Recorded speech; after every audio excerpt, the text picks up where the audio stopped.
Hallelujah. Praise the Lord. Hallelujah. Palakpakan natin ang Panginoon. Hallelujah. Magandang hapon po sa ating lahat. Sa araw na ito, purihin ang Panginoon. Natutuwa po ako na makita kayong lahat, mga mahal na kapatid. At tama nga po yung sinabi kanina ni Ma'am Rachel na habang tayo po ay nagpupuri sa Panginoon kanina. Actually ako, hindi ko rin mapigilan. Hindi maiyak, lalo na yung habang inaawit natin yung victor's crown. No? Jesus, you have overcome the world. Tunay po na pinakita ng Panginoong Jesucristo sa ating lahat ang example na yan na He overcame the world. Kaya tayo din po ay walang dahilan para hindi natin ma-overcome ang sanlibutan ito. Amen po ba? We are victorious in the Lord. At sa hapong ito, muli pinatunayan ng Panginoon ang kanyang presensya narito sa lugar na ito. Kanina lamang sa ating pagpupuri at pagsamba sa Panginoon, nararamdaman ko ang pagkilos ng kanyang banal na spirito. The Holy Spirit is truly the director of worship. No? Siya ang naggagabay, siya ang nagbibigay sa atin ng direction, kung paano natin siyang sasambahin sa espiritu at katotohanan. At hindi po ito nasasayang.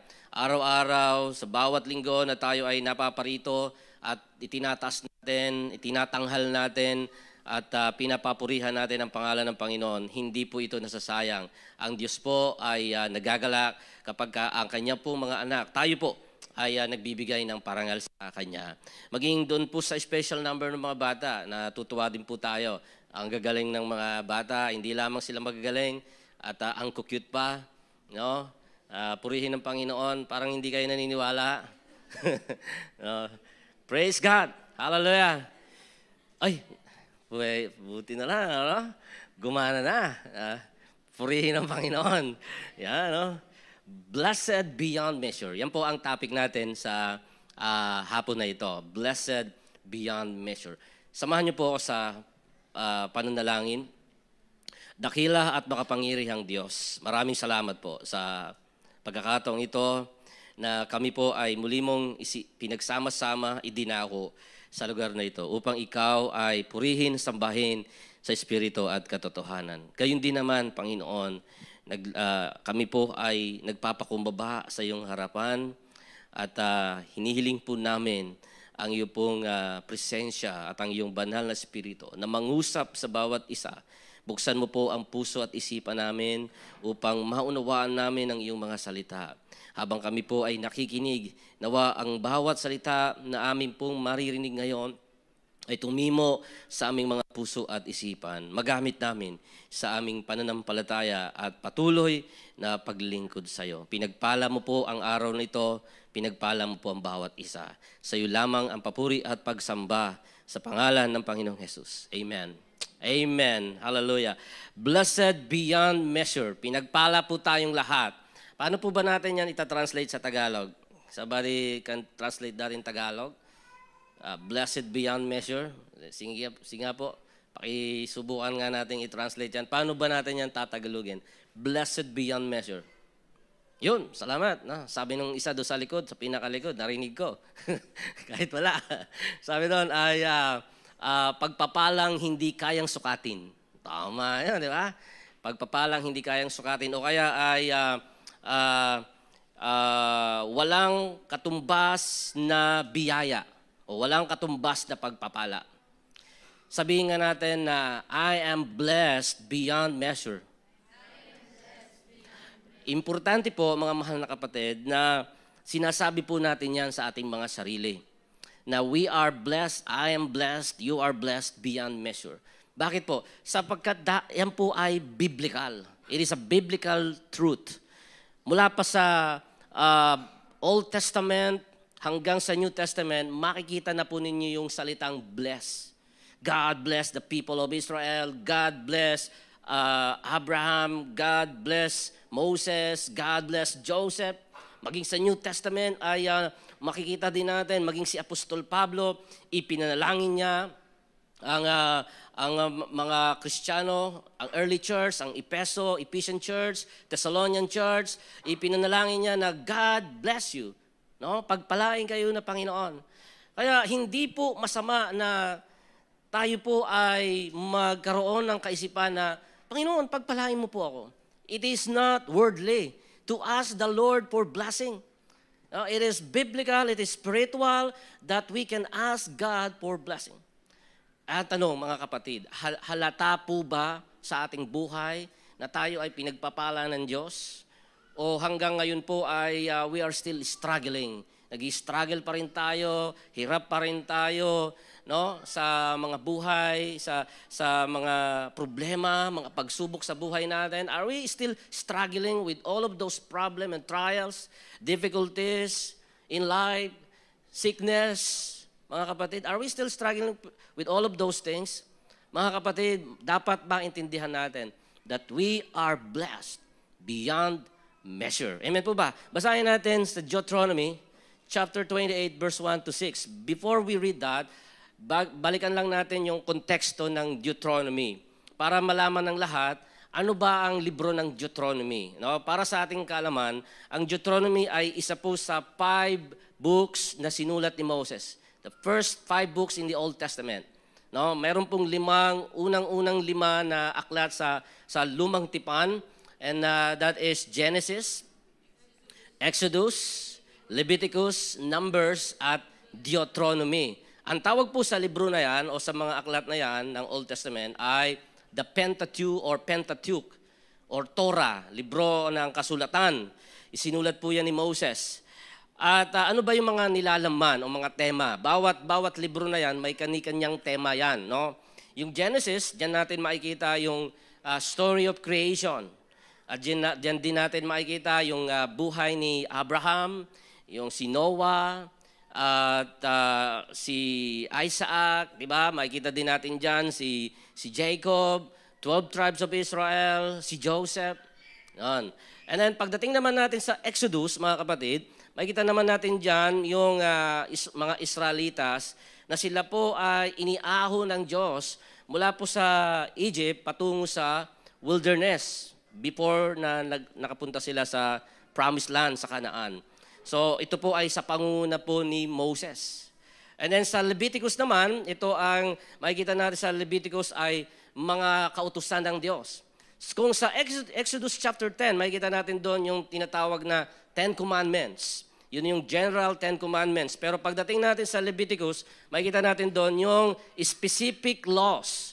Maraming batas na inilatag ng Diyos o binigay ng Diyos sa mga taga-Israelites. More specific than the 10 Commandments. And then pagdating naman natin sa Numbers, ito naman yung census. No? Yung census ng buong yung tribo ng Israel. And then when we come to Deuteronomy, ang Deuteronomy po mga kapatid, it is the renewal of God's covenant with the Israel.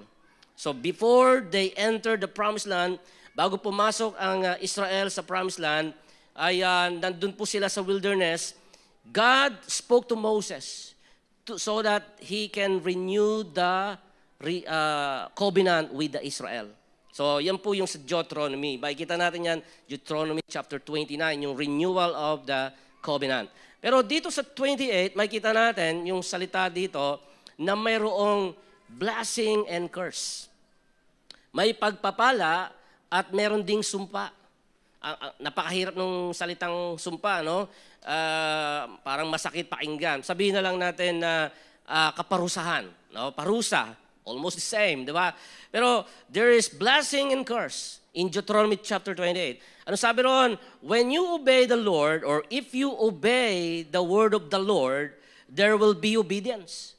Kapag sinunod natin, sabi nila sa Deuteronomy, pag sinunod ng mga Israelites ang mga utos ng Diyos, sila ay pagpapalain ng Panginoon. Pero kapag sinuway nila ang kautusan ng Panginoon, magkakaroon sila o tatamasa sila ng mga hatol o punishment. So there is blessing in curse. It depends on how they obey or disobey the word and the will of God. Kaya tingnan natin Deuteronomy 28:1-6, sabi roon, if you fully obey, kaya mayroong condition, mayroong conditional statement, yung if you fully obey the Lord your God and carefully follow all His command I give you today, sabi ni Moses, kapag sinunod ninyo ang ang inyong Panginoong Diyos ngayon at sumunod kayo sa kanyang kalooban at sa kanyang mga kautusan, the Lord your God will set you high above all the nations on earth. That is the design of God. Ang disenyo ng Diyos sa mga Israelitas, kaya tinawag ng Diyos sa mga Israelites ay para sila po ang maging example so that God can set them as example to all the nation of the world. Sila yung magiging example ng pagpapala. If you obey God, God will bless you. Para yung ibang mga bansa na hindi pa nakakakilala kay Yahweh ay gagayahin ang Israel. Susunod din sila sa Diyos. So the Israel is the example to follow. No? And sabi niya, verse 2, all these blessings will come on you and accompany you if you obey the Lord your God. Sabi ng Panginoon, ang lahat ng mga pagpapalang ito ay mapupunta sa iyo and it will accompany you. No, sasamahan ka ng pagpapala, hindi ka iiwanan ng pagpapala. The blessing will accompany you. It will go with you. Verse 3, you will be blessed in the city and be blessed in the country. Anong ibig sabihin yan? Ibig sabihin, no, kahit saan ka magpunta, either you go to the city or you go to the countryside, pumunta ka sa lungsod, pumunta ka sa bayan, o pumunta ka sa kabukiran, God will bless you. Naroon ang blessing. Look at that. You will be blessed in the city. You will be blessed in the country. Pinagpala ka ng Diyos kahit saan ka magpunta. Pinagpala ka ng Diyos sa lungsod. Pinagpala ka ng Diyos sa kabukiran. Hallelujah. And then the fruit of your womb will be blessed, and the crops of your land, and the young of your livestock, and the calves of your herds, and the lambs of your flocks. Maging ang iyong mga alagang hayop, ang iyong mga ari-arian, ang iyong property, pagpapalain ng Diyos. Kung kang alagang tupa, paparamihin ng Diyos ang iyong tupa. Kung meron kang baka, pararamihin ng Diyos ang iyong baka. God is speaking to the Israelites. Kung meron kang alagang manok, pararamihin ng Diyos ang iyong manok. That is literal blessing. Hindi po ito allegorical, hindi po ito symbolical. That is yan po ay literal na blessing ng Panginoon sa kanila. No? And then your basket and your kneading trough will be blessed. You will be blessed. Pansinin niyo po ito. Basahin natin. Sabay-sabay po natin basahin yung verse 6. You will be blessed when you come in and be blessed when you go out.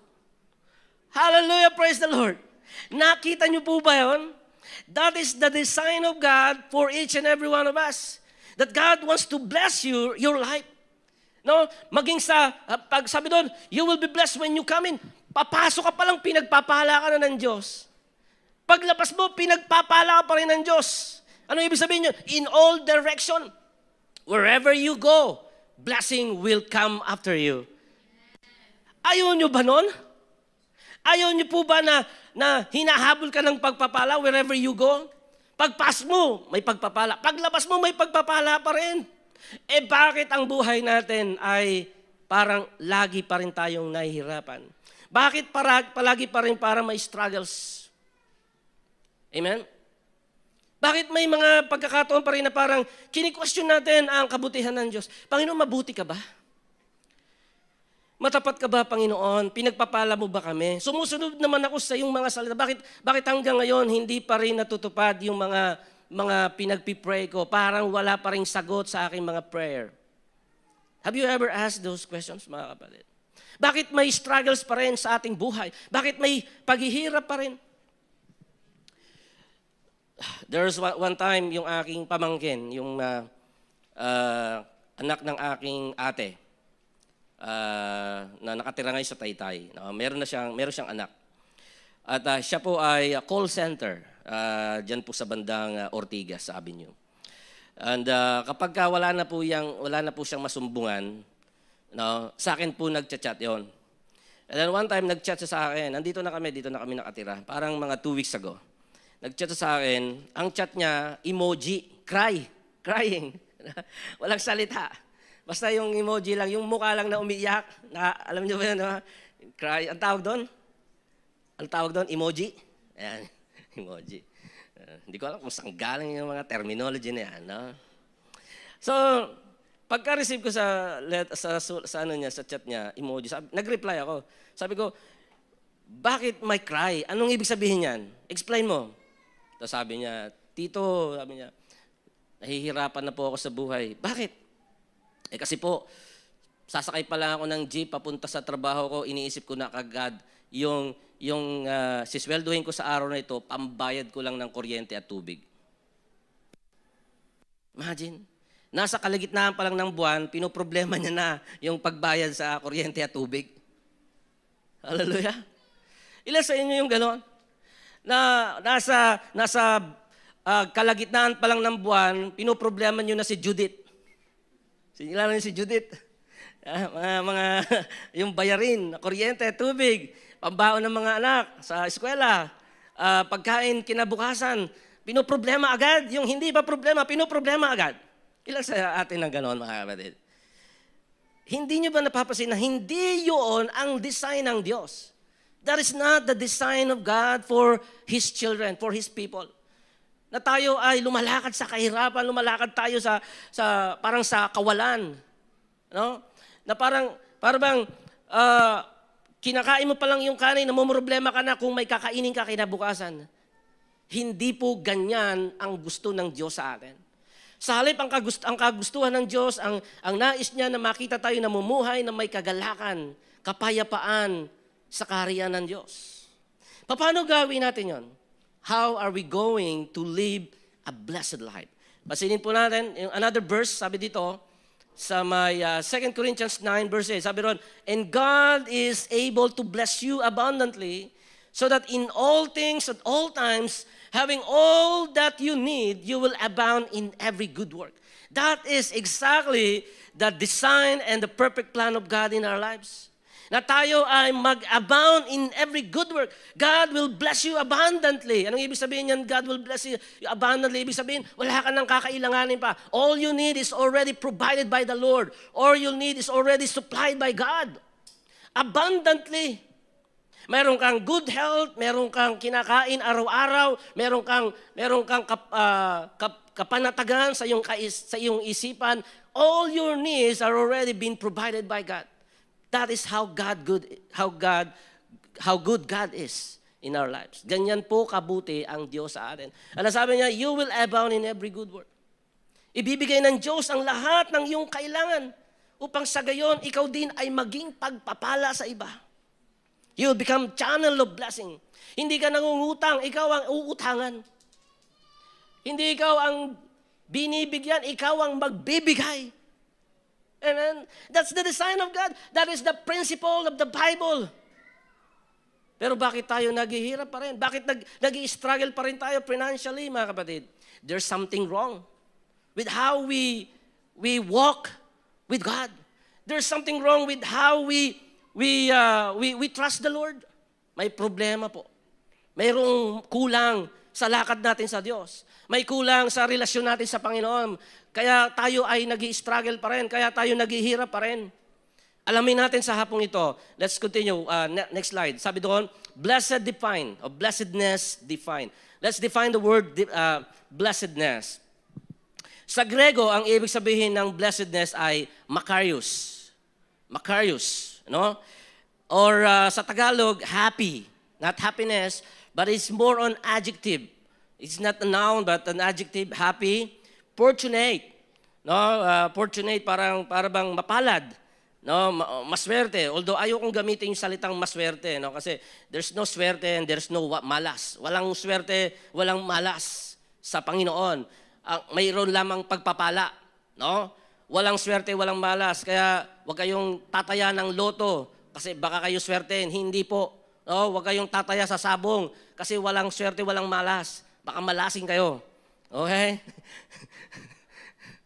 Now, another word for makarios is blessed. In Latin word, ang word na blessedness or makarios in Latin ay feliz. Diyan natin kinuha yung salitang Feliz Navidad. Feliz Navidad. Happy Christmas or Merry Christmas. Feliz Navidad. Feliz Navidad. Navidad meaning the birth of Christ. Nativity, from the word nativity. Navidad. So, Feliz Navidad. Ayan po, galing dyan yung word na Feliz, galing yan sa original word na Macarius, or happy. Okay? Happy? Happy. Okay. So, next slide, brother. What does it mean to be blessed? Ano po ang ibig sabihin ng pinagpala? Pinagpala ka na. No, letter A, sabi ron, people usually associate blessings with material and financial matters only. Maraming tao, ang tingin nila sa pagpapala o blessing ay nasusukat lamang sa material na bagay at sa financial stability. Kapag marami kang pera, you are blessed. Kapag kumpleto ka sa lahat ng iyong kailangan, mga material na bagay, no, meron ka, may bahay ka, may lupa, no, meron kang lupa sa paso. Alright? Meron kang cellphone, for example, sabihin mo, I'm blessed. Kasi meron ako ng mga bagay na ito. Totoo ba na yun ang sukatan ng tunay na pagpapala? Totoo po ba na ang sukatan ng pagpapala ay yung pag marami ka lang pera? O kaya ay kapag kumpleto ka ng mga material na bagay? No? Tingnan natin, no?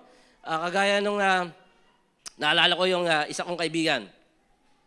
Matagal na nangyari ito. Nag-apply po siya ng kanyang visa patungo sa USA. Ano? At never ko siya na nakikita nagpo-post ng nagpapasalamat sa Panginoon at nagsasabi ng great, God is great, God is good. Never. Pero nung naaprubahan yung kanyang visa sa US at nakapunta po siya sa USA, nag-post na siya ng kanyang mga picture, no? Nung nasa USA siya, nag-post siya sa Facebook. And then may caption doon, sabi niya sa caption, sabi niya, thank God, God is good, God is great, I am able to go to USA.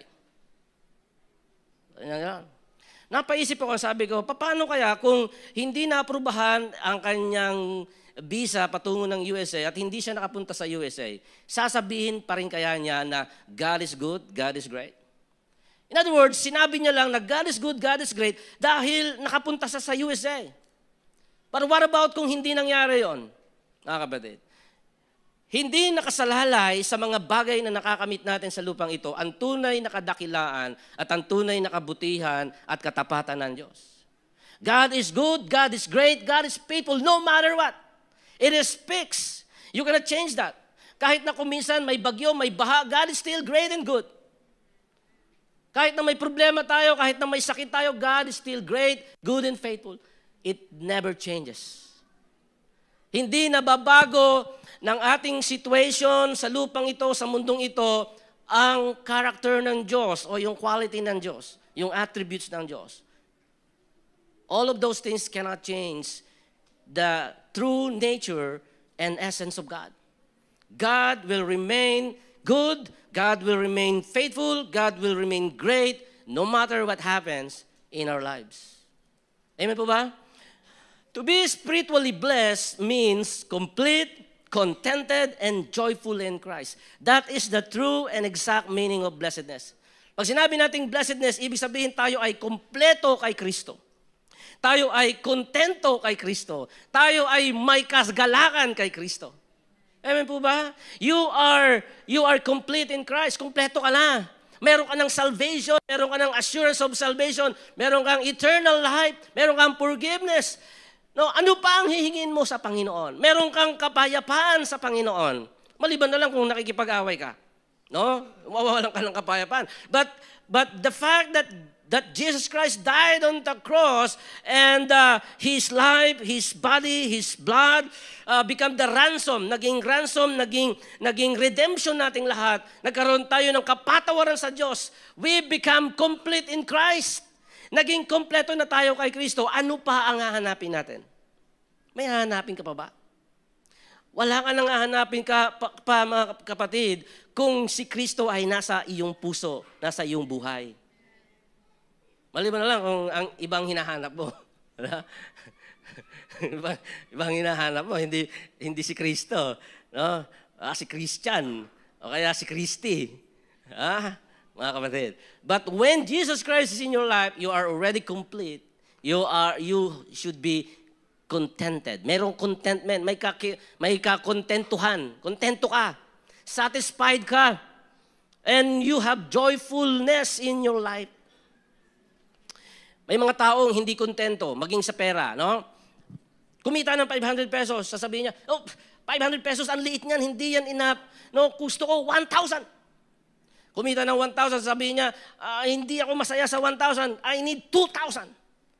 Binigyan ng Lord ng 2,000, sasabihin niya, I don't need 2,000, hindi kasya ang 2,000, 2,000 is not enough, I need 4,000. Binigyan ng Lord ng 4,000, hindi pa rin enough ang 4,000. Binigyan ng Lord ng 10,000, hindi enough ang 10,000. Binigyan ng Lord ng 50,000, hindi pa rin enough ang 50,000. Binigyan ng Lord ng 100,000, hindi pa rin enough ang 100,000. Bakit? The Bible says, Ecclesiastes chapter 5 verse 10, sabi niya, whoever loves money will never has money enough. Money will never be enough. Money will never satisfy for those people who love money. Hindi masasatisfied yung desire mo. The more you desire money, no, at binibigyan ka, meron kang ganung mga bagay, mga pera, pero hindi magiging satisfaction sa iyon. The only thing that will really satisfy our life, our soul, our spirit, our mind, is when we depend and totally surrender to the will of God in our lives. Yun lang. Doon lang tayo magkakaroon ng totoong contentment, kagalakan, kakontentuhan, satisfaction sa Panginoon. To be blessed speaks of a rich and abundant life from God in the physical. Pinagpahala tayo physically. Pinagpahala ka physically. Now, ayaw ng Diyos na may karamdaman ka. Minsan, tayo ang gumagawa ng reason kung bakit tayo nagkakaroon ng karamdaman. Amen? Tayo ang nagpapabaya sa ating sarili. Hindi tayo natutulog ng maaga, nagpupuyat tayo, cellphone dito, cellphone doon, TikTok dyan, TikTok doon, ano? 11 o'clock, 12 o'clock ng gabi, hindi pa natutulog, di napuyat ka na. So bumababa yung immune system mo, pinababayaan mo yung sarili mo. Kaya pag nagkasakit ka, sabi mo, Lord, ba't may sakit ako? Diba? Tapos magpapapray ka. Sino may kasalanan? Si Lord o ikaw? Diba? Oh. Yung iba ay magkakasakit, no, ng malubha, no, dahil may bisyo. I'm sorry to say that. Pero maraming tao ganoon. May mga bisyo sila sa katawan nila, and then pagka dinapuan ng sakit, sisihin ng Lord. Sino ba nagbibisyo? Si Lord ba? Sinabi ba ng Lord na magsigarilyo ka? Sinabi ba ng Lord na mag-inom ka ng alak? Para pabayaan mo ang sarili mo, para sirain mo ang baga mo, sirain mo yung bituka mo. Di ba, mga kapatid?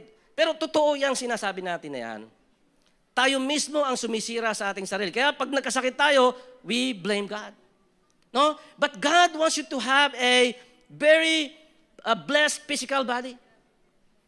Yung physical na katawan na hindi tumatanda. Di ba? Pwede ba yun? Pinagpala ng Diyos. And then material things, pinagpala ka ng Panginoon. Mental aspect, pinagpala ka ng Panginoon. Basahin nyo, Isaiah 26 verse 3, mental aspect. Emotional aspect, Psalm chapter 5 verse 11. And even spiritual aspect, Ephesians 1 verse 3. Pinagpala tayo ng Panginoon sa lahat ng aspeto na yan. Kaya nga, holistic yung blessing ng Lord. God bless you holistically. Ibig sabihin, buong-buo, pinagpala ka ng Panginoon.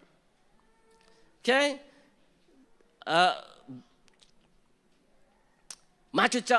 John 10:10, sabi roon, next slide. John chapter 10 verse 10, sabi ni Jesus Christ, the thief comes only to steal and kill and destroy. I have come that they may have life and have it to the fullness. The will of God is to bless us abundantly, mga kapatid. Sabi niya, the thief comes only to kill, to destroy, to steal, di ba? Pero sabi ni Jesus Christ, I have come. Si Jesus ang nagsasalita dito. Si Jesus ang nagsasalita sa mga talatang ito. Sabi niya, and I have come that day. Sino yung day doon? Yung referent na day, yung pronoun na day, it refers to the sheep, sa mga tupa. That they, the sheep, the people of God, may have abundant life. May have life and have it to the fullness. Mga kapatid, if you are truly the sheep, or ikaw ay tupa ng Diyos, kabilang ka sa pamilya ng Diyos, kabilang ka sa verse na yan. You have to claim that verse. Claim that verse that God truly, no, want you to be blessed abundantly. No, magpalaya na tayo sa struggle natin, sa mga problema natin. Magpalaya na tayo, palayain na tayo ng Diyos. Sa mga karamdaman, pinalaya ka na ng Panginoon. Why don't you claim the healing, the victory, the blessing from God, spiritual blessing from God, the peace of mind from God? Binigay na yan ng Panginoon, lahat na yan. Package deal na yan. Tinodo na ng Panginoon. When Jesus Christ died on the cross of Calvary, pinagpala na tayong lahat ng Panginoon. Package deal na. Kasama na lahat ng yan. Salvation, lahat-lahat ng yan. Bakit yung iba lang kinuha natin? No? Bakit selective tayo? God blessed us already. Next slide, brother. Who are the blessed people? Who are the blessed one? Sino po ang pinagpala ng Diyos? No? Tanong, baka na dyan, baka tabi mo. Pwede ba nating basahin yung title, ay yung point number 2? Who are the blessed one? Sige nga po. Who are the blessed one? Yung title lang po, yung number 2. Who are the blessed? Ayan, who are the blessed? Sino po ba ang pinagpala? Baka yung katabi mo, tingnan mo. Pinagpala ba yan? Mukhang pinagpala ba o mukhang hindi? Tingnan mo. Ha? Pinala lang? Mukhang pinagpala. Ayan. Dapat pinagpala, no? Tingnan mo. Halata ba na pinagpala ng Diyos? Tingnan, halata ba? Dapat halata na pinagpala ka ng Diyos. Dapat maganda yung ngiti, maganda yung aura. Naglalakad pa. Alam niyo yung mga pinagpalang tao, halata mo yan eh. Halata yan. Naglalakad pa lang yan, no? Iba na yung aura. Nararamdaman mo na yung aura eh. Ibang aura ng pinagpala ng Panginoon. Oo. Mapifeel mo yan, mararamdaman mo, ay, itong taong to, pinagpala to. Dumikit kayo daw sa mga taong ganoon. Dikitan nyo yung mga taong pinagpala, mga kapatid. No? Para malaman ninyo, ano yung sikreto ng taong to? Ba't to pinagpapala ng Diyos? Malalaman nyo. Kaya pala pinagpapala to ng Panginoon kasi siya ay nagtitiwala sa Diyos. The Bible is very clear on who is the blessed one is found in Psalm chapter 1, verse 1, 32, verse 1, 34, verse 8, 84, 5, and verse 12, and then Psalm 119, verse 1. Basahin nyo yung mga talatang yan. Nandyan po, nakalagay po dyan kung sino po ang mga pinagpala ng Diyos. Baka nandun ang pangalan mo. True blessedness is more connected with who you are in the sight of the Lord rather than what you have in the world. Ang tunay po na pagpapala, mga kapatid, sa mata ng Diyos ay yung ating tamang relasyon sa Diyos. Sa halip na kung ano yung meron ka sa sanlibutan ito. What you have in this world doesn't matter. But who you are in the Lord matter most. Amen po ba? Kung sino ka sa harapan ng Panginoon, yan po ang pinaka-importante. Hindi mahalaga yung mga material na bagay, lahat ng yan mawawala. Hindi mo masasama yan sa susunod na buhay. Kapag namatay ka, no, hindi mo yan madadala sa second life or sa next life. Mga kapatid, kahit anong material na bagay yan, kahit na pinakamamahal mo na bagay yan, you cannot bring that no, sa susunod na buhay. The only matter is your life in the sight of the Lord, your Creator. Amen po ba?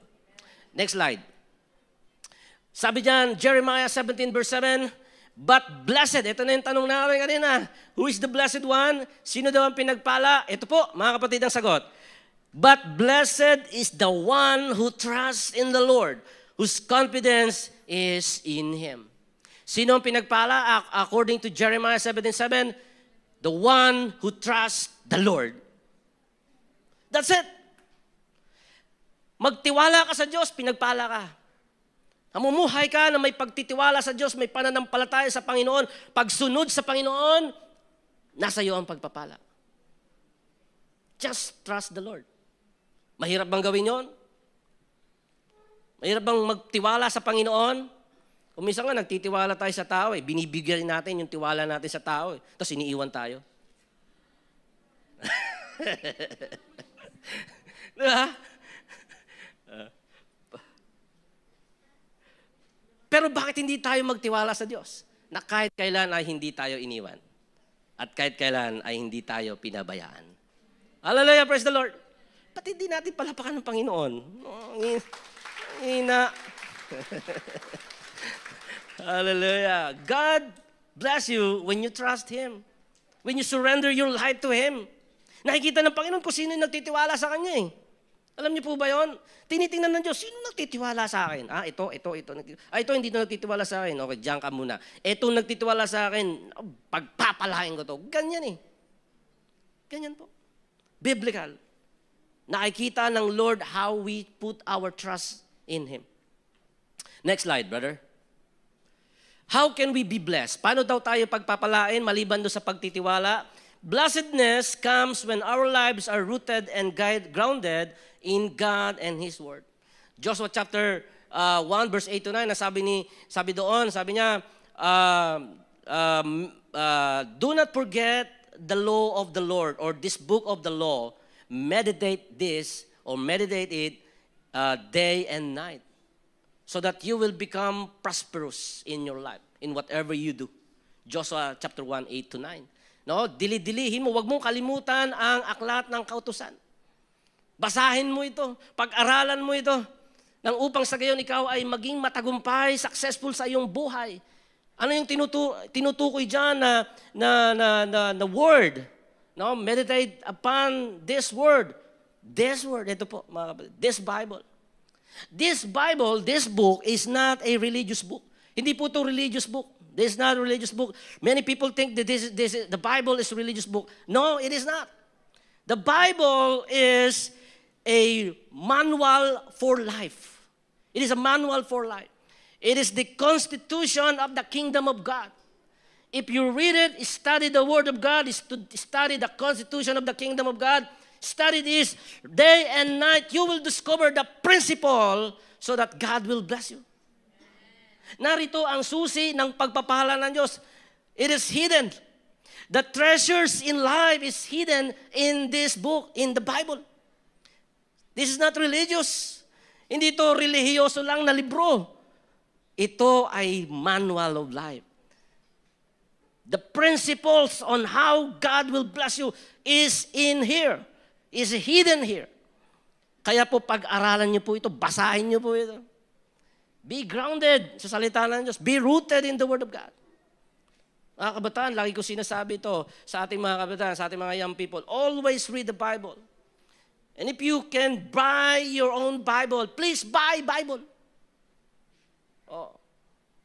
Do not depend on the Bible in your cell phone. E-Bible. Okay lang yan. Magkaroon kayo ng e-Bible sa cellphone nyo. That's okay. Pero iba pa rin yung may Bible kayong hawak.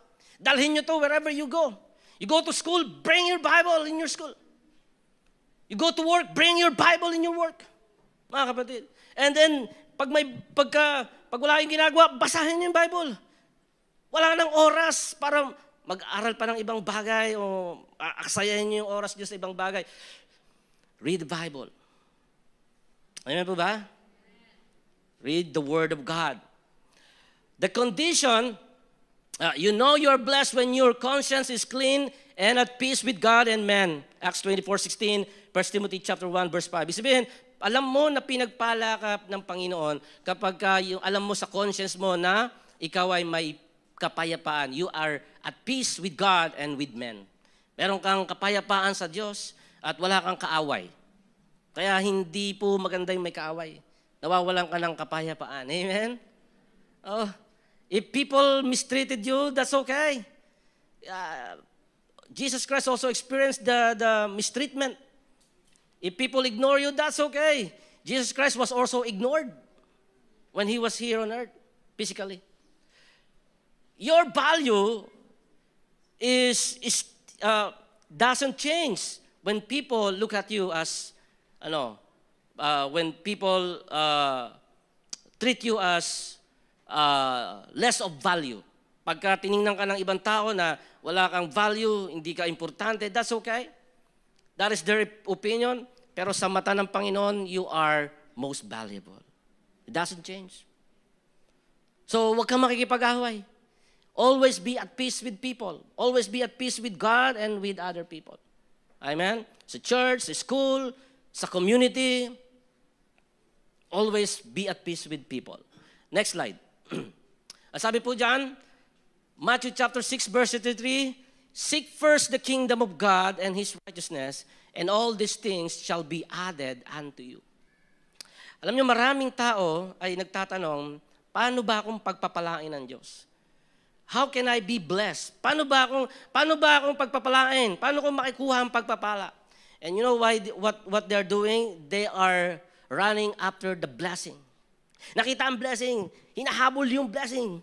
Oh, blessing, blessing, blessing, hinahabol. They are running after the blessing. They are seeking the blessing. And yet, the blessing is running away from them. You don't run after the blessing. You don't seek the blessing. Seek the blesser, not the blessing. Amen po ba? Do not ask for the provision. Ask for the provider.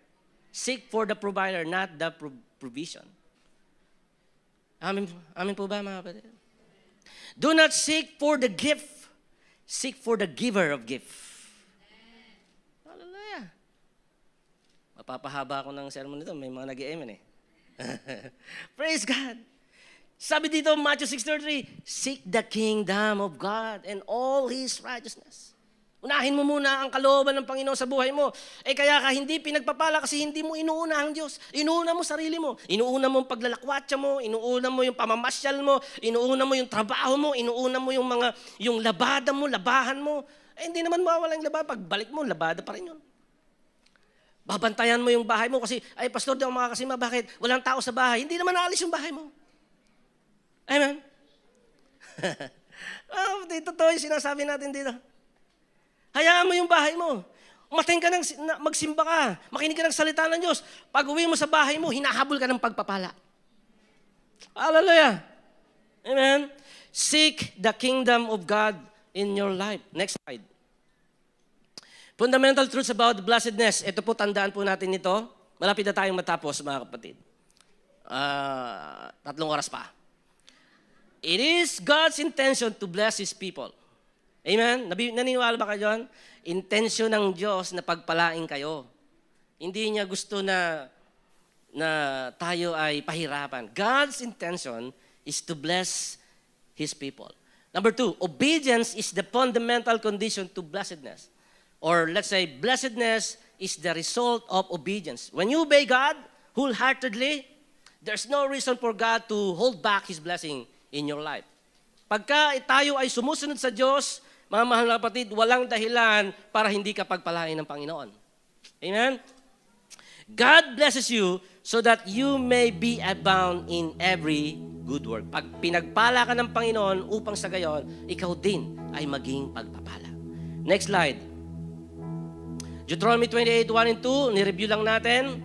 If you fully obey the Lord your God and carefully follow all His commands I give you today, the Lord your God will set you high above all the nations on earth. And all this blessing will come on you and accompany you if you obey the Lord. Alam nyo, ang sarap ng buhay. Kung marunong lamang tayong ma-appreciate natin ang mga biyaya, pagpapalan ng Diyos araw-araw, napakatamis ng buhay. Napakasarap ng buhay. Ako gusto ko kumari lang, no? Yung ibang mga pastor no, sa Facebook, malapit na ako matapos. Sa Facebook nakikita ko, sabi nila, Lord, please come back, please return. Sinasabi nila, bumalik ka na, Panginoon. Sabi ko, Lord, wag muna, ang sarap ng buhay eh. Kung ako masusunod, wag muna, Lord. Let us enjoy life here on earth, your blessing. Every moment of our life is a blessing. Pagdilat pa lang ng iyong mata, kasama mo ang iyong wonderful, happy family. Amen? Diba, that's already a blessing. Paglabas mo ng bahay mo, nalalanghap mo yung masarap na simoy ng hangin, ng dagat-dagatan at ng manggahan. Hindi ka gaya sa ospital, no, babayaran mo yung oxygen doon, may bayad ng oxygen. Pero dito, labas mo ng pagbahay mo, sarap ng yung simoy ng hangin. Damang-dama mo ang simoy ng hangin, malapit na magpasko. Diba? Kita mo yung mga puno, ibon, lahat yan. It's God's blessing in your life. If you only appreciate all of those things, if you will just stop and then observe the blessing of God every moment. Psalm 23 verse 6, sabi doon, surely your goodness and love will follow me all the days of my life, and I will dwell in the house of the Lord forever. Hallelujah. Dapat ganyan. Hinahabol ka ng pagpapala. Hindi ikaw ang humahabol sa pagpapala. Ikaw ang hinahabol ng pagpapala. The blessing is running after you. Hallelujah. Totoo po yan, mga kapatid. If you really trust God, blessing will run after you. Last slide. God wants you to know that you are already blessed beyond measure when you secure your trust and dependence in Him. Pangalawa, God wants you to obey His words without hesitation. Without doubt. Walang alinlangan. Just obey God. God wants you to live a blessed life one day at a time. So do not worry about tomorrow. Be blessed today.